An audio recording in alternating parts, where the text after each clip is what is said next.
할렐루야. 제가 인터넷을 보다 보니까 자료를 찾다 보니까 이런 글귀가 하나 써 있더라고요. 한번 보실래요? 라면 먹는 것도 감사하라. 어제 죽은 재벌은 오늘 라면도 못 먹는다. 개그맨이 이렇게 해놓은 이야기인데 여러분 어떻게 다가오십니까? 어떻게 느껴지나요?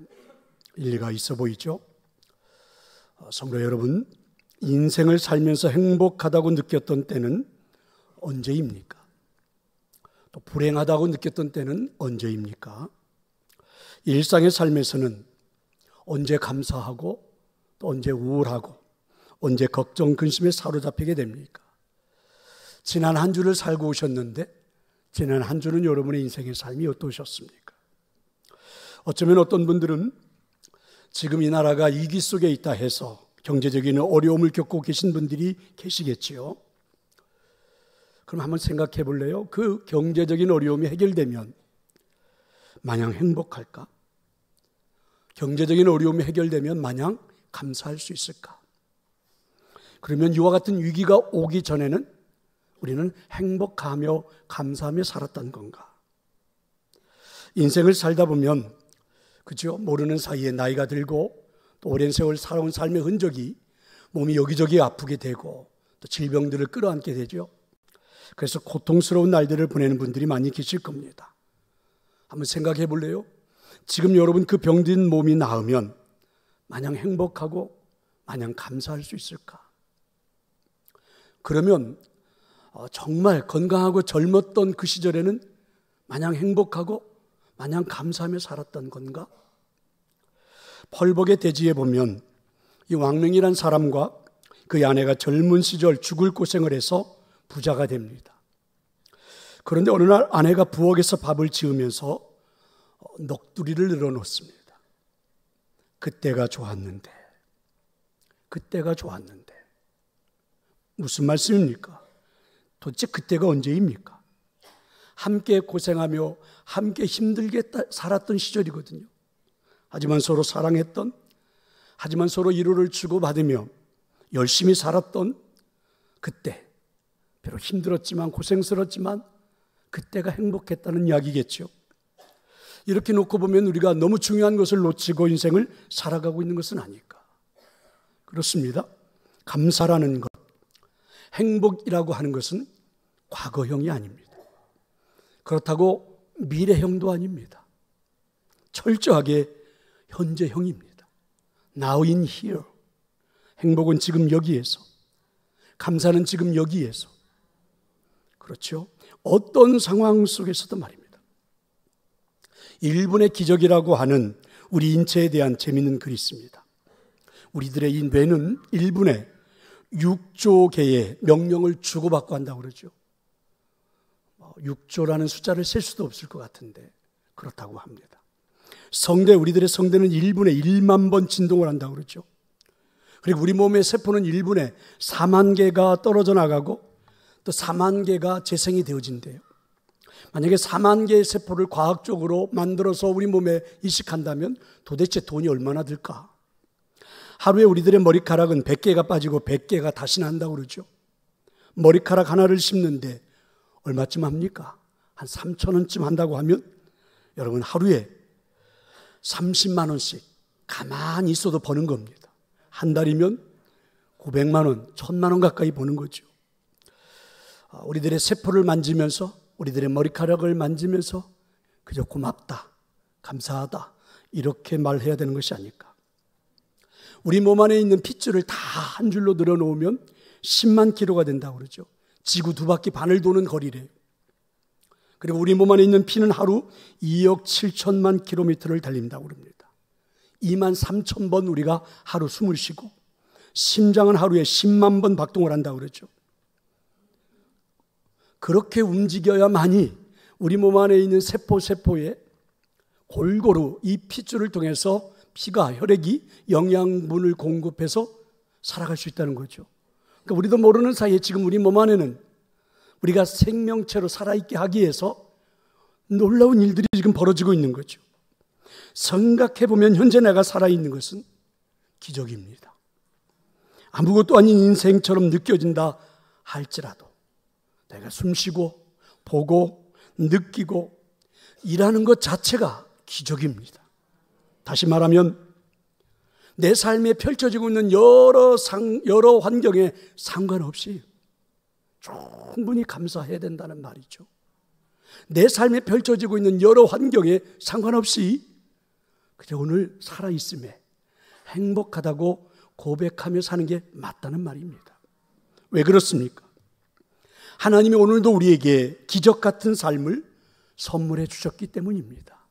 아멘. 오늘 본문에 나오는 사람은 하박국 선지자입니다. 일본의 우치무라 간조는 구약 성경에 나오는 선지자 중에 선지자, 최고의 선지자는 하박국이다. 이렇게 주장을 합니다. 이유가 뭘까요? 하박국은 한 사람 한 사람의 모든 삶의 문제를 가슴에 끌어안고 하나님 앞에 나아갔던 선지자이기 때문이다 라고 주장을 합니다. 하박국 선지자는 고통의 시대를 살았습니다. 나라는 외적의 침입을 받아서 피폐화되기 시작했습니다. 또한 바이러스가 창궐해서 온 나라를 뒤덮고 여기저기서 사람들이 죽어가기 시작합니다. 농사를 짓고 나면 강대국들이 와서 약탈해 갑니다.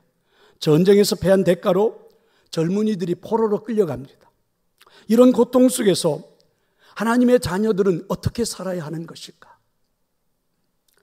이런 상황 속에서도 찬송하고 기도하며 살아야 하는 것일까? 자, 이런 문제를 놓고 고민했던 선지자가 하박국입니다. 그렇게 문제를 제기하고 힘든 나날을 보내던 하박국 선지자가 이 모든 사람들의 아픔을 끌어안고 하나님 앞에 나아가서 기도하기 시작한 거죠.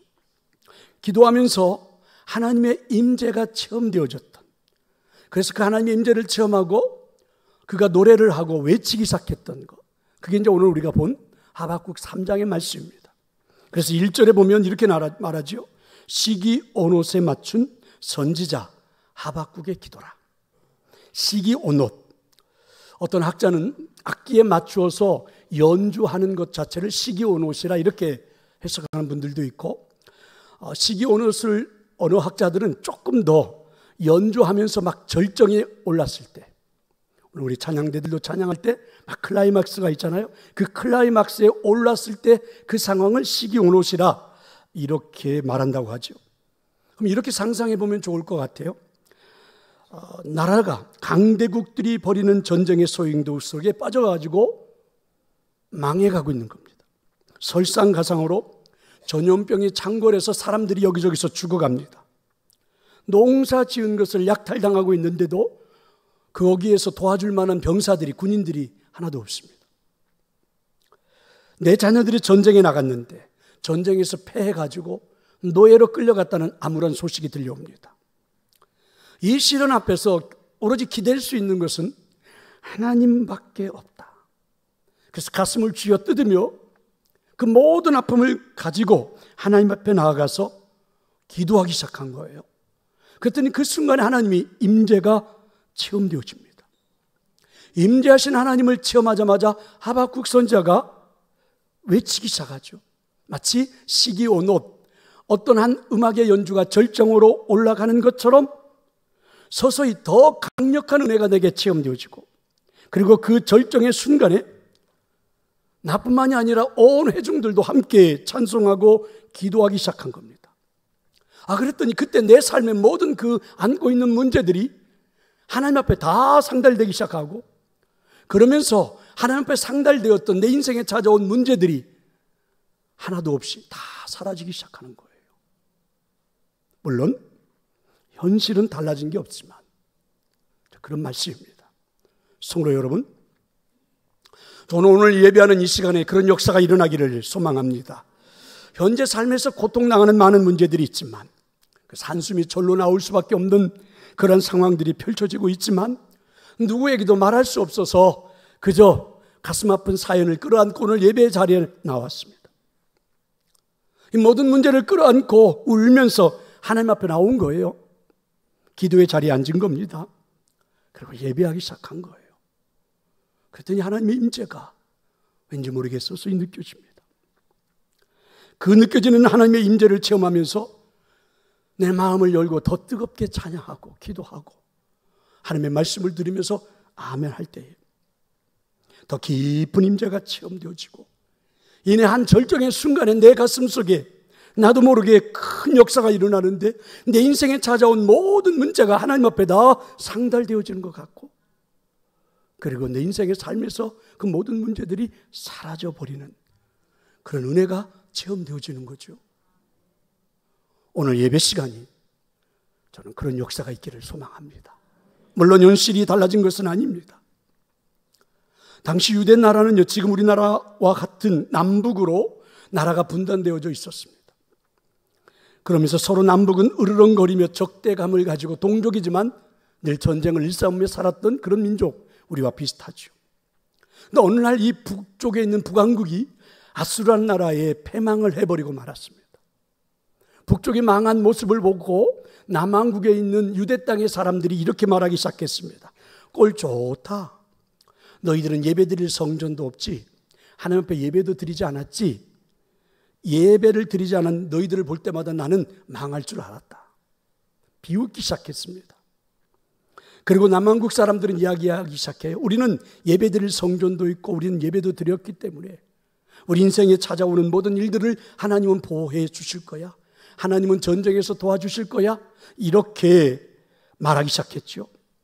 그런데 어느 날 하박국 선지자에게 하나님이 나타나셔서 자신이 살고 있는 이 나라도 남왕국도 망하게 될 것이라고 말씀합니다.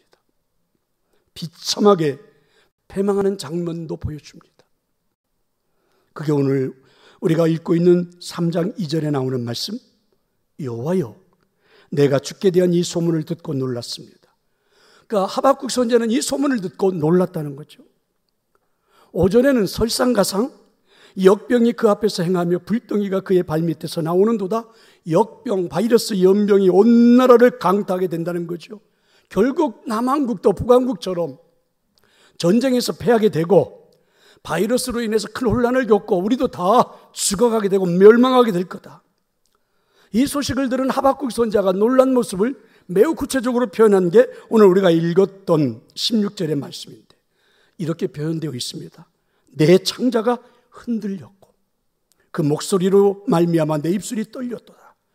무리가 우리를 치러 올라오는 환난 날을 내가 기다림으로 썩이는 것이 내 뼈에 들어왔고 내 몸은 내 초수에서 떨리는도다. 얼마나 무섭고 두려웠던지 창자가 흔들거렸고 내 입술이 떨렸고 내 뼈가 마치 썩어 녹아서 내려가는 듯한 충격을 나는 지금 받고 있다는 겁니다. 그런데 하박국 선지자는 이런 충격, 이런 상황, 이런 역사 속에서 하지만 하나님, 진노 중에라도 우리를 긍휼히 여겨 주시옵소서, 불쌍히 여겨 주옵소서, 포로로 끌려가는 고난의 시간이 그렇게 길지 않도록 도와주옵소서, 수년 내에 우리를 부흥케 해 주소서. 하나님의 임재를 체험한 하박국이 하나님 앞에 기도하기 시작한 내용입니다. 이렇게 기도하던 하박국 선지자가 돌연 다른 행동이 나타나기 시작해요. 일어서더니 하나님을 향하여 감사의 노래를 부르기 시작합니다. 모든 환경은 다 무너졌죠. 피폐화되어져 버린 나라, 남은 것은 통곡이고 그리고 탄식밖에 없다고 할 수 있는 상황입니다. 그런데 이 상황 속에서 하나님의 임재를 체험했고 그 임재 속으로 들어가 기도했던 하박국 선지자는, 그죠? 오히려 그 상황 속에서 일어서더니 춤추며 노래하며 찬양하기 시작한 겁니다. 노래를 부르기 시작한 거예요. 바로 시기온옷, 악기가 연주될 때에, 음악이 연주될 때에 마치 절정을 향해서 가는 것처럼 그렇게 그 순간에 하박국이 부른 노래가, 부른 찬양이 오늘 우리가 읽은 말씀입니다. 무화과 나무 잎이 마르고, 이런 찬양인데 우리 한번 해보려고 하는데, 이게 어린아이들에게서부터 시작됐던 찬양이라 좀 가볍게 느낌이 드는데 사실은 그런 게 아니거든요. 감동의, 감격의 그런 노래인데 한번 우리 하박국 선지자와 같은 마음으로 노래해 보겠습니다. 박수도 한번 치면서 해볼까요? 남은 잎이 조금 빨리 하겠습니다. 포도 열매가 없으며 감람나무 열매 그치고 농밭에 식물이 없어도 우리의 양떼가 없으며 외양간 송아지 없어도 난 여호와로 즐거워하리 난 여호와로 즐거워하리 난 구원의 하나님을 인해 기뻐하리라. 사실 이제 조금 작곡을 잘 해놨다면 더 좋았을 텐데 하여튼 최절정의 클라이막스에 하박국 선자가 불렀던 찬양입니다. 무화과 열매가 없어요. 포도 열매도 없고 감람나무에도 열매가 없습니다. 논밭에 나가보지만 아무것도 먹을 수 있는 채소든 곡물이든 없습니다. 양떼 전혀 없습니다. 송아지도 없어요. 모든 것이 없다는 말입니다. 아무것도 없다는 말입니다. 그런데 어떻게 감사의 노래가 가능할까? 18절의 말씀은 이렇게 말하죠. 말미암아, 말미암아. 두 번씩이나 반복되고 있죠. 그러니까 왜 내가 이렇게 기뻐할 수 있고 승리의 노래를 부를 수 있는가? 이유를 두 가지를 말합니다. 첫 번째는 나의 여호와로 말미암아. 두 번째는 나의 구원의 하나님으로 말미암아. 온 우주의 주관자는 하나님이시기에 내 삶의 모든 일들이 전쟁으로 전염병으로 노예로 끌려가는 일이 있어도 나의 하나님은 구원주가 되시기에 나는 노래한다. 이런 말입니다. 하나님의 임재가 체험되어지면서 살아계신 하나님을 만난 하박국 선지자, 하나님을 만나고 보니 사실은 나의 환경이 전혀 문제로 보이지 않는다는 고백이죠. 비록 내 손에 아무것도 없어도 나의 구원주 하나님만 계시면 노래할 수 있다라는 그런 고백입니다. 성도 여러분, 여러분도 지금 이 노래를 할 수 있습니까? 여러분들로 오늘 이 찬양을 부를 수 있습니까? 정말 여러분에게 진지하게 물어보고 싶습니다. 지금 여러분의 삶의 환경 속에서 감사의 노래가 가능합니까? 지금 여러분의 처지에서 오늘 여러분 행복의 노래가 가능합니까? 하박국 선지자처럼 나는 여호와로 말미암아 나의 구원의 하나님으로 말미암아 기뻐하리로다. 이렇게 노래 부르는 것이 여러분 가능하십니까? 누구에게나 살아왔던 인생의 삶을 뒤돌아보면 어려웠던 시절들이 있겠지요. 저도 설교를 준비하면서 이렇게 한번 묵상에 잠겨보았더니 제가 학교를 졸업하고 한 교회에 사역자로 나가 전도사로 나가 사역을 하던 그 했던 것 같아요. 대전에 가면 터미널 그 옆에 앞에 성남동이라는 곳이 있습니다. 빈민촌처럼 되어 있는 그 언덕에 날망이 있는데요. 한 집에 이제 새를 들어 들어가게 되었는데 할머니가 사는 집인데 아주 허름한 옛날 집입니다. 그 집을 통과해서 그 할머니의 부엌을 통과해서 안으로 들어가면 달아낸 조그마한 방이 하나 있습니다. 그 방을 얻어서 살게 되는데요. 부엌이 따로 없습니다. 예전에 그 연탄 이렇게 도르래에 대해서 갈아서 넣었다 뺐다 하는 거 있죠. 부엌이 따로 없으니까 방에서 그냥 대충 해 먹어야 되고, 그리고 마당 한켠에 있는 그물에 가서 설거지도 하고 쌀도 씻고 이렇게 합니다. 사역을 하면서 그렇게 그곳에 얹혀 살았던 그런 날들이 떠오르더라고요. 근데 아무리 생각해 봐도 제가 그때 그 어려웠던 시절, 그 순간, 그 때를 뒤돌아보는데 이 구질구질한 인생, 왜 나에게만 이런 인생이 찾아왔는가? 차라리 이런 바에는 죽고 싶다. 그렇게 생각하고 그렇게 고백했던 순간이 한 번도 없더라고요. 왜 나만 이 모양 이 꼴로 태어나서 내가 지금 하나님을 향해서 사역을 하고 있는 내가 살아가는 이 모습이, 이 처지가 왜 이렇단 말인가? 그렇게 불평하고 고백하고 그러지 않았던 것 같아요. 그 상황 속에서도 하나님의 은혜로 새로운 날들이, 새로운 소망이 있겠지 하며 살았던 생각들이 훨씬 많습니다. 성도 여러분, 살아왔던 여러분의 지난 날들을 돌이켜보면 얼마나 어려운 순간들이 많았을까요? 그런데 한번 뒤돌아 생각을 해보실래요? 그 어려웠던 순간 정말 여러분 불행했습니까? 그때 여러분 정말 불행했습니까? 또한 여러분 반대로 모든 것이 잘 될 때에 정말 행복했나요? 하나님 앞에 막 감사하면서 살았던가요? 여러분 결코 환경이 좋을 때에 마냥 행복하고 감사했던 것만은 아니었지요. 그렇다고 환경이 어렵다고 마냥 불평하고 마냥 불행하다고만 외쳤던 것도 아니었습니다. 근데 그렇게 살아온 게 우리의 삶이었어요. 여러분 그게 인생이 아닙니까? 신앙이 무엇입니까? 신앙생활이 무엇입니까? 하나님이 내 안에 살아계신다는 것이 무엇을 의미하는 것입니까? 환경과 상관없이 나는 여호와로 말미암아 나의 구원의 하나님으로 말미암아 기뻐하며 사는 것이죠. 이것이 신앙의 삶이 아닐까요? 인터넷에 보니까 어떤 분이 이런 예를 하나 들어둔 게 있더라고요. 옛날에 임금님들이 타고 다니던 걸 마차 또 가마 이렇게 말하잖아요. 지금 우리가 타고 다니는 자동차와 비교를 할 수 있을까? 이분이 뜬금없이 이런 이야기를 해놨는데, 옛날 임금하고 우리하고 같은 시대를 살 수가 없었는데 우연하게 그런 하나의 상상을 하지 않습니까? 우연하게 같은 시대를 한번 산다고 생각을 해보자는 거죠. 임금이 가마를 타고 지금 지나갑니다. 근데 여러분이 자동차를 타고 그 임금 옆을 싹 지나갑니다.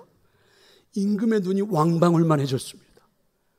가마를 메고 가던 사람들이 깜짝 놀라가지고 가마를 놓쳤던 임금이 땅바닥으로 내동댕이 쳐졌어요. 가마의 문을 열고 나온 임금이 신하들을 바라보면서 묻습니다. 도대체 저게 뭐냐? 신하들이 알 턱이 없죠. 왕이 그 지나가는 여러분이 타고 가는 자동차를 바라보면서 이렇게 말하는 겁니다. 내가 저거 한번 타보고 죽었으면 소원이 없겠다. 오늘도 여러분은 그 자동차를 타고 교회 오시지 않았나요? 여러분 우리는 한 번이 아니지 않습니까? 평생을 타고 다니죠. 그런데 여러분 정말 그게 우리들의 행복, 소원 이렇게 말합니까? 어떻게 보면 옛날의 임금보다도 어떤 때는 잘 먹는 것 같다는 느낌이 들 때도 있죠. 어쩌면 소고기를 그렇게 맛있게, 식당에 가보면 어쩌면 그렇게 임금의 수라상보다도 더할 만큼 화려하게 차려진 식당에서. 여러분 우리의 환경 때문에 기쁘고 환경 때문에 불행하다고만은 할 수 없을 것 같아요. 그죠? 내 삶에 펼쳐지는 환경과 여건만을 놓고 불행하다, 행복하다 이렇게 말할 수만은 없는 것 같습니다. 그래서 하박국 선지자는 노래했던 거죠. 감격의 노래를. 아무것도 없어도 나는 여호와 하나님으로 말미암아, 특별히 나의 구원주 하나님으로 말미암아 기뻐하며 살겠다. 그랬던 그에게 하나님이 주셨던 놀라운 은혜, 신비한 은혜가 뭔지 아십니까? 그게 19절의 말씀이죠. 주 여호와는 나의 힘이시라. 나의 발을 사슴과 같게 하사 나를 나의 높은 곳으로 다니게 하시리로다. 이런 겁니다. 하박국이 마치 한 마리 사슴처럼 마실 물이 없어서 먹을 밥이 없어서 여기저기 골짜기를 헤매고 다녔습니다. 그런데 그때 맹수 한 마리가 이 사슴을 발견하고 쫓아오는 거죠. 마치 하박국 선지자가 여러분 너무너무 힘들어서 여기저기 도망 다니다 보니까 나라가 멸망해버리고 적군이 쳐들어오는 것 같은 모습이 겁니다. 사슴이 이제는 죽었구나 생각하고 땅바닥에 털썩 주저앉았습니다. 그런데 이게 웬일입니까? 어디에선가부터 힘이 내 몸에 솟구치는 것 같아요. 다리에 힘이 생기기 시작합니다. 주저앉았던 이 사슴이 일어나기 시작했죠. 그리고 가파른 언덕을 뛰어오르기 시작합니다. 맹수들이 더 맹렬하게 달려옵니다. 한데 이상하지요? 나를 따라오지를 못해요. 나는 잘 달려 지금 그 언덕을 올라가고 있는데 글쎄 나를 따라오던, 나를 죽이겠다고 따라오던 맹수들이, 어떤 맹수는 그 언덕 밑으로 오히려 떨어져 죽기도 하고, 나를 따라오는 맹수들이 엉금엉금 기어오는 것 같습니다. 결국 나는 높은 곳 정상에 올랐습니다. 그리고 아래를 내려다 보았더니 나를 따라오던 맹수들이 여기저기 다 계곡으로 떨어져 죽기도 하고 어느 누구도 올라오지를 못합니다. 감격스러웠지요. 그리고 이제는 내가 그 언덕을 바라보고 있던 상황에서 뒤를 돌아 다시 한번 앞에 펼쳐지는 광경을 바라보는 순간 놀라고 말았습니다. 아니, 이렇게 멋진 광야가 내 앞에 준비되어 있다니, 아니 멋진 역사가 내 앞에 이렇게 공원이 푸른 초장이 준비되어 있다니. 오늘 하박국은 놀라기 시작했습니다. 거기에서 뛰어오른 한 마리 사슴처럼 하나님이 나에게 힘을 주시니, 하나님이 내 발에 능력을 주시니, 내가 저 높은 공원 우뚝 서고 보니 인생이 다르더라. 뒤를 돌아다 보니 나 같은 사슴 한 마리가 도대체 무엇이길래 하나님이 나에게 이런 은혜를 베풀어 주신단 말인가. 아무것도 없는 상황에서 그래도 하나님 은혜에 감격해서 노래를 불렀더니 하나님이 나에게 이런 선물을 허락해 주시다니. 그래서 하박국 선지자는 오늘 예배하고 있는 저와 여러분을 보고 이렇게 말하는 겁니다. 제발 나처럼 이렇게 노래 부르면서 살아보세요. 이렇게 가르쳐주고 있는 것입니다. 믿으시기를 축원합니다. 성도 여러분, 남미 암데스 산맥 고산지대에 서식하는 독수리를 콘도르라고 부른다고 그러죠. 현존하는 최대 맹금류로 날개 길이가 무려 1000m에 달한다고 그래요. 압도적인 덩치로 한두 번의 날개 뒤시면 멋지게 하늘로 활강할 수 있다고 그러죠. 반면에 비슷한 지역에 사는 벌새라는 게 있는데 5에서 10cm 정도밖에 되지 않는 아주 작은 그러한 새라고 그러죠. 근데 이 작은 크기의 새는 일주에 80여 회의 날개짓을 해야만 겨우 날 수 있다고 합니다. 콘도르와 벌새 사이에는 그런데 다른 점이 많은데 가장 흥미로운 차이는 콘도르는 주로 썩은 동물의 시체를 찾아 먹고 벌새는 꼬치의 꿀을 따먹으며 살아갑니다. 악취를 풍기는 사체만을 먹고 살아가는 콘도르와 향기롭고 신선한 꿀을 먹고 살아가는 벌새를 보면서 우리는 중요한 질문을 던져봐야 합니다. 나의 관심은 어디에 있는가? 대단한 힘과 스펙을 갖고 있지만 결국 나는 무엇을 추구하는 인생을 살아가고 있는 것인가? 무엇이 나의 양식이고 내게 힘이 되어 주는가? 우리가 사는 세상 여기저기서 들려오는 암울한 소리들이 많이 있습니다. 경제가 회복의 기미를 보이지 않는다고 많은 사람들이 말합니다. 자영업 하시는 분들이 탈출구가 보이지 않는다고, 젊은이들의 앞날이 우울하다고, 이러다가 나라 망하는 것 아니냐고. 여러분, 이렇게 들려오는 이 불안한 속에서, 이 환경 속에서 Now in here, 지금 내가 사는 삶의 한복판에서 여러분 행복한 미소를 지을 수 있습니까? Now in here, 지금 내가 하고 있는 이 모든 일들 속에서 여러분 감사의 노래를 부를 수 있습니까? 성도 여러분, 지나온 과거에 얽매이지도 마십시다. 그렇다고 여러분 미래에 회복되면 그때에 가서 감사하고 행복하지 이렇게 말하지도 맙시다. Now in here, 지금 여기에서 여러분 감사하다고, 여러분 행복하다고, 여러분 복된 인생이라고 고백했으면 좋겠습니다. 이렇게 살아가는 인생의 삶은 어떻습니까? Now in here, 지금 여기에서, 지금 이 순간에 내 삶은 행복하고 복된 인생이라고 그렇게 노래하며 그렇게 부르며 살아가는 삶은 어떻습니까? 여러분에게 한번 시도해 볼 수 있기를 간절히 축원합니다.